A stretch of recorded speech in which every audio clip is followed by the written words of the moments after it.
Assalamualaikum warahmatullahi wabarakatuh. Rahayu, rahayu, rahayu. Kembali lagi di channel Nasihat Kehidupan Misteri. Pada video kali ini kami akan membahas tentang misteri Sabdo Palon Nagih Janji. Tahun 2023 Indonesia harus waspada. Pasalnya ramalan Jayabaya mengungkap bahwa tahun 2023 adalah tahun datangnya Sabdo Palon Nagih Janji. Sabdo Palon Nagih Janji ini diyakini sebagai tanda akan terjadinya kekacauan atau bencana alam yang akan terjadi di berbagai daerah. Wong Jawa wis ilang Jawane adalah ungkapan Jayabaya yang menyebut tanda-tanda Sabdo Palon datang, memomong masyarakat Jawa yang sudah kehilangan spiritualitasnya.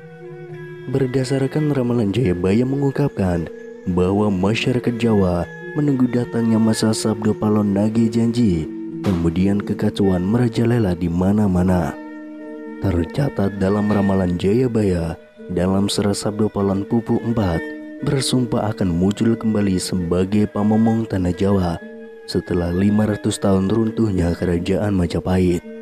Apabila dihitung 500 tahun dari kerajaan Majapahit runtuh, yaitu pada tahun 1478, maka ramalan datangnya masa Sabdo Palon Nagih Janji jatuh pada tahun 2020 hingga tahun 2023. Pertanda meletusnya Gunung Merapi yang dijelaskan dalam Pupuh 5 dalam serat Sabdo Palon yang berbunyi, Pulau Damel Pratondo, Pratondo tembayang mami harti Merapi yang jeblok midi lahar, lindu peng pitu sedino kaline banjir bandang, yang artinya saya akan membuat pertanda sebagai janji teguh saya apabila Merapi sudah meletus, mengeluarkan lahar dan terjadi gempa bumi 7 kali dalam sehari serta banjir bandang akan datang.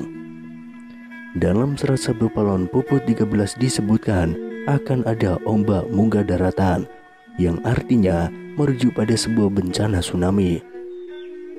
Berdasarkan Pupuh 11 dalam serat Sabdo Palon disebutkan panggeblo enggang penangkung, lelorong ombro-ombro, enjang sugeng sonten praloyo, yang artinya akan datang wabah mengerikan merajalela di mana-mana. Paginya orang-orang masih hidup, sorenya banyak yang mati.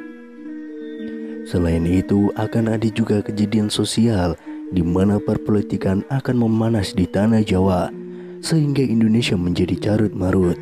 Hal tersebut lantaran adanya egosentrisme dan eksploitasi yang semakin parah. Disebutkan juga oleh Sabdo Palon bahwa moral masyarakat Jawa banyak yang rusak. Dalam ramalan jangka Jayabaya bahwa masa Sabdo Palon Nagih Janji ini akan terus menimbulkan kejadian alam dan sosial yang bakal terjadi secara terus-menerus hingga tahun 2056 berdasarkan hitungan waktu yang sudah diperkirakan.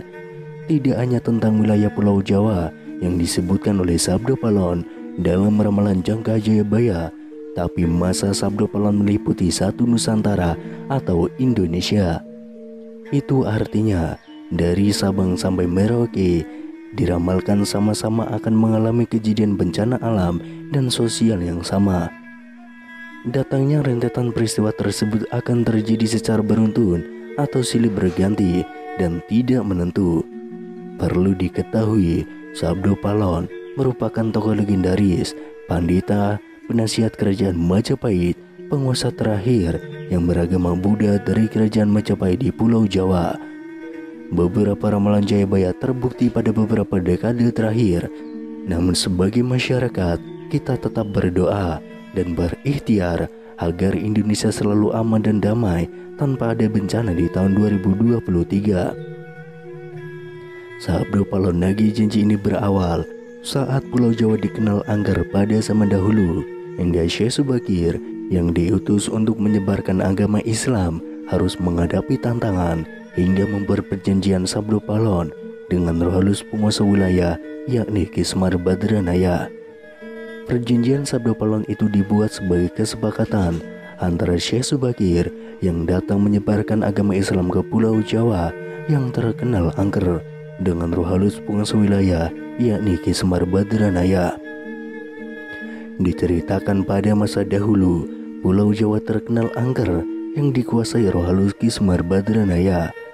Kedatangan Syekh Subakir yang diutus oleh Sultan Turki, Sultan Muhammad I, untuk syiar agama Islam.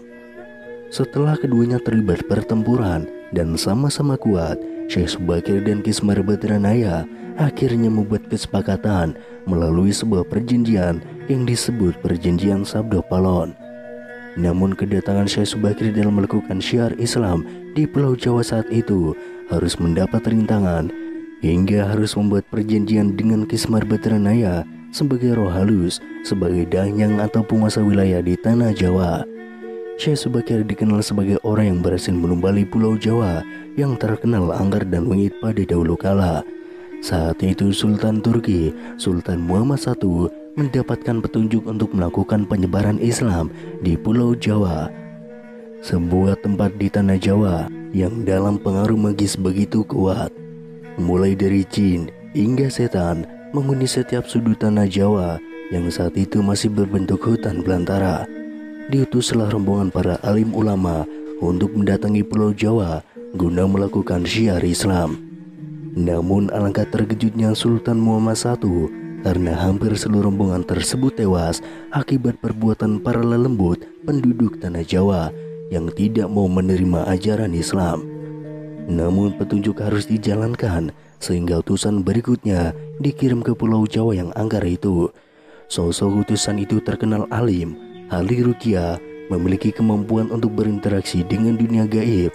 Bahkan sosok ini memiliki keahlian dalam membabat tanah yang angker. Dialah Syekh Subakir yang memiliki nama asli Syekh Tambu Ali bin Syekh Bakir, berasal dari tanah Persia atau yang sekarang lebih dikenal dengan negara Iran, yang langsung berlayar ke Pulau Jawa atas perintah Sultan Muhammad I. Sesampainya di Pulau Jawa, Syekh Subakir langsung menuju ke Gunung Tidar yang diyakini sebagai titik pusat dari tanah Jawa. Di puncak gunung ini, Syekh Subakir memasang tumbal berupa batu hitam yang sudah diraja. Batu tersebut dikenal dengan nama Aji Kalacakra untuk menetralisir daya magis negatif dari bangsa jin. Selama 3 hari 3 malam, batu tersebut mengeluarkan hawa yang sangat panas hingga para lembut terpaksa menyingkir ke Laut Selatan Jawa. Kejadian itu kemudian mengusir ketenangan Ki Semar Badranaya, sang danyang tanah Jawa yang selama ribuan tahun khusyuk bertapa. Pertempuran pun akhirnya tidak terhindarkan antara Syekh Subakir dengan Ki Semar Badranaya selama 40 hari 40 malam. Namun selama pertempuran itu keduanya sama-sama kuat, sampai akhirnya Ki Semar Badranaya menawarkan perundingan kepada Syekh Subakir yang mana menghasilkan sebuah kesepakatan perjanjian yang terkenal dengan sebutan Perjanjian Sabdo Palon.